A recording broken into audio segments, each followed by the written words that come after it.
What's up, guys? I am back with another spending in debt video. So I actually filmed this like 3 days into August, but the footage came out really hazy. I don't know if there was something on my camera or whatever, so now we're like halfway through August, but it's okay.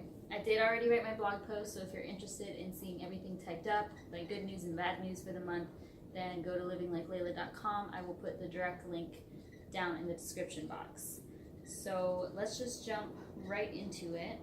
Okay, so as of July 31st, I have $81,303.35 of debt. So that is down from $82,200.14. So I paid off a total of $896.79.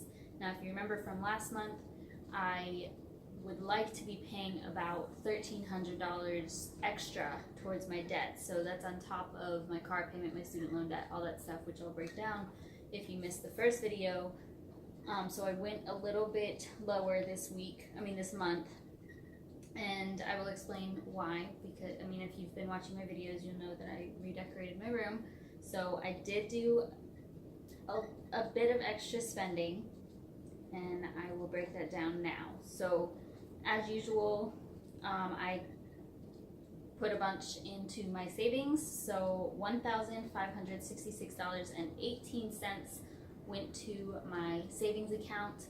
Again, my income is not taxed. I do not want to say my exact income just because, but I put aside about 30 to 35% of my income into my savings because I'll have to pay taxes at the end of the year. And then also Bank of America rounds my purchases and puts it into my savings.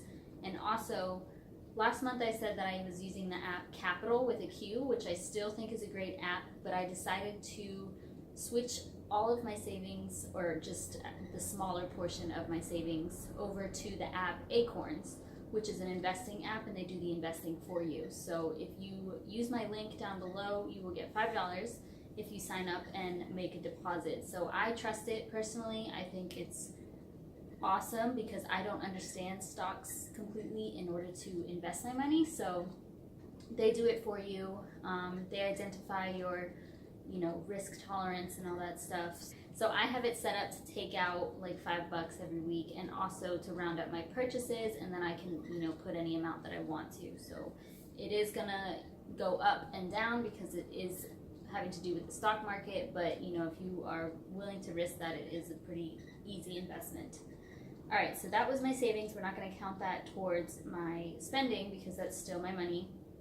And then rent/utilities, I again paid $700 even. That goes to my sister. $100 of that includes debt that I owe her, so that's part of that. And my rent and utilities, that also includes like the water and electricity, everything like that. For food, I spent $319.74 for the month of July. Most of that was on groceries. I did go out to eat a few times, but probably only about $50, maybe even less of that was food going out to eat. So most of it was groceries. I do want to work on this area for this month, and I'm already doing a lot better now that we're halfway through August, but I'll get into that in a minute. For gas, I paid $140.17. Again, I have a pretty long commute to work, to and from, so there was also 5 weekends in July, so I had to go an extra day in July to get gas, which is why it came up to $140. Health, I paid $114 even, so that includes my multivitamin, my gym membership, and also July is when my gym takes out like membership fees. And then that also included my meditation membership, which I think is kind of a health thing, so I included that in there. And I think that was it for health. No massages or anything for July. For my car, I'm now paying the minimum on that until I get to that point. That was $315.73, so that will stay consistent from now on. Credit card debt, I paid $408.49, so I would like that to be higher, above $600, actually above $1,300 in August. So that's what I'm going to aim for August, And then student loan debt, again, this stays the same for now until 2019. I paid $288.37. Insurance, $122 even.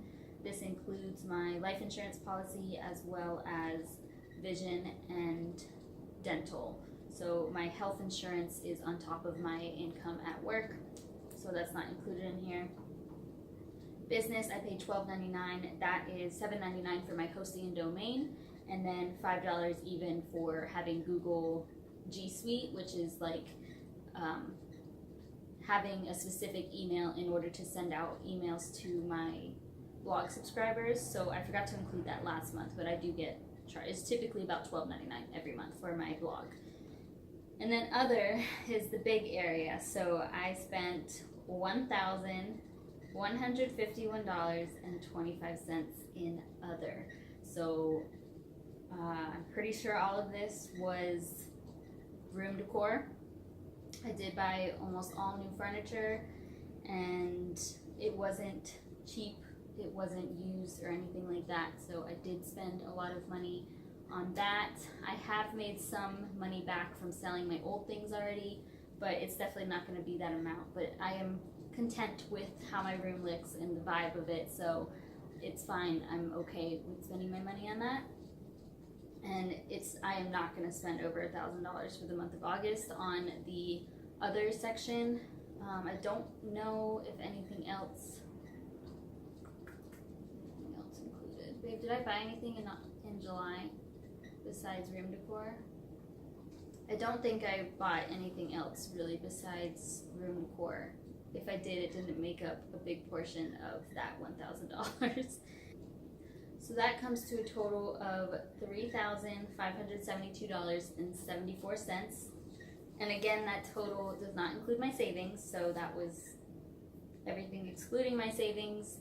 And the areas that I am aiming to improve for the month of August are food. So I want to budget $250 to food. That includes groceries and going out to eat. I have been doing pretty good so far. And then of course I don't want to spend as much in the other area or the unnecessary items, so that I would like to keep under $250 as well, but I don't even think that I'll go over that.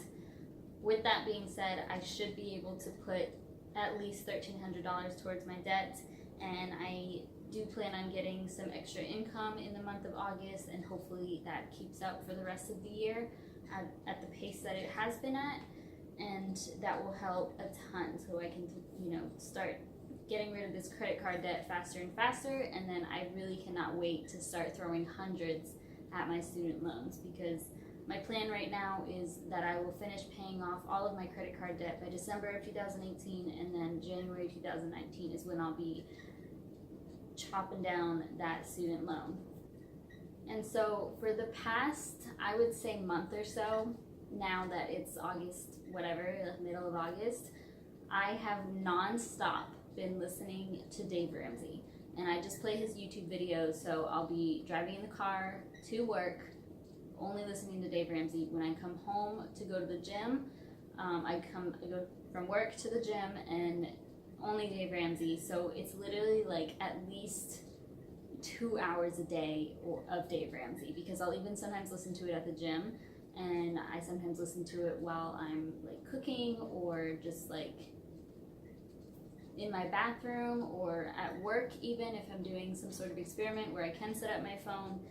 Let me show you my YouTube. This is my history, and all the yellow ones are Dave Ramsey. So this goes back, somewhere in between, but most of it back to Dave Ramsey. And this goes on for a while. That's all Dave Ramsey.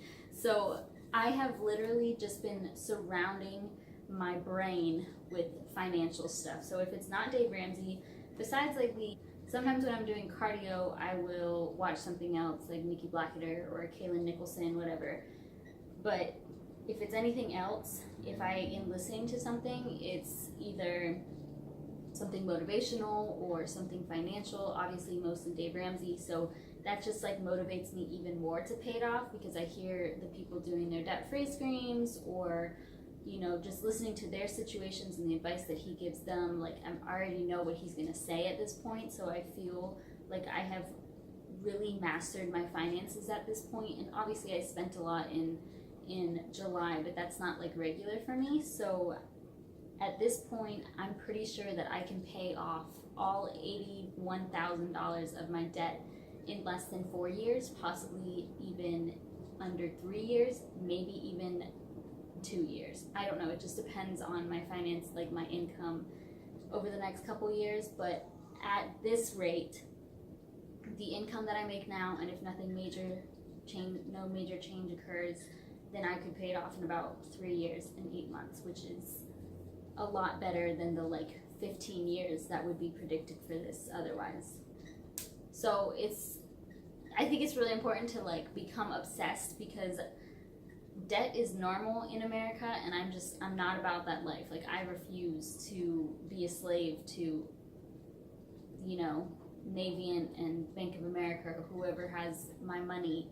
So I am so excited to be able to be at this point in my life and to realize what I have realized. And I highly suggest, I don't like love everything that Dave Ramsey says, and I know if you watched my video last month, I mentioned that I don't like follow his steps to a T or anything, and I don't really like everything that he preaches, but it definitely helps to just like play that all the time and listen to that all the time. And some of what he says is actually really smart, so it's worth it to find somebody financial that is obviously in a position to give you financial advice, and put that on repeat if you want to find motivation and keep yourself inspired for that. So that's really it for this month. And yeah, so I just want to save on food, save on, you know, not spending on unnecessary items as much, and that is gonna happen, so that's fine. And then I want to put at least $1,300 towards my credit card debt this month, on top of the required like $100. So about $1,400 to $1,500 is what I'm going to be paying towards debt, I believe. And I will update you guys early September, and hopefully I'll get this up earlier in September and nothing goes wrong. So be sure to check out the links below, and if you have any questions, please feel free to ask me. Don't forget to subscribe, like this video, and follow me on Instagram at Living Like Layla, and I will see you soon.